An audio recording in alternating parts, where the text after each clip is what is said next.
Member for Cochin Valley. Thank you, Honourable Speaker. Legislative Assembly Reconciliation Action Plan outlines the commitments and actions that the Legislature of Assembly will undertake to contribute towards reconciliation with Indigenous peoples. The plan recognizes the need to address historical injustices by acknowledging the past and working to build new relationships with Indigenous people based on the respect and understanding. In developing a reconciliation action plan, the Legislative Assembly is committed to the reconciliation as a core value to guide its multi-year planning.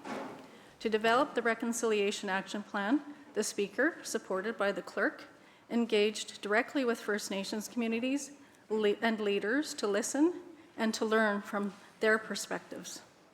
The plan outlines specific actions that the Legislative Assembly will undertake to promote and include Indigenous culture, language, traditions, and representations within our institutes and in its proceedings. This plan is not a static document to sit on a shelf, but a living document that will evolve with further input and dialogue. In the spirit of true collaboration, the Legislative Assembly will continue to engage and collaborate with Indigenous peoples as it develops and takes specific actions to implement each of the plan's commitments. Why is reconciliation important to the Legislative Assembly?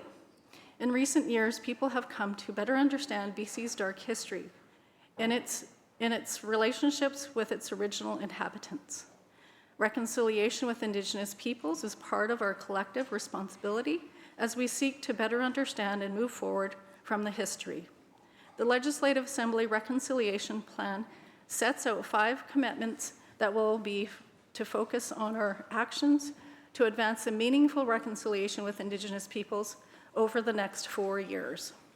Understanding, education, inclusion, representation, and commemoration. Further details of the implementation of the initial and future actions will be developed based on continued engagement. Thank you, Honourable Speaker.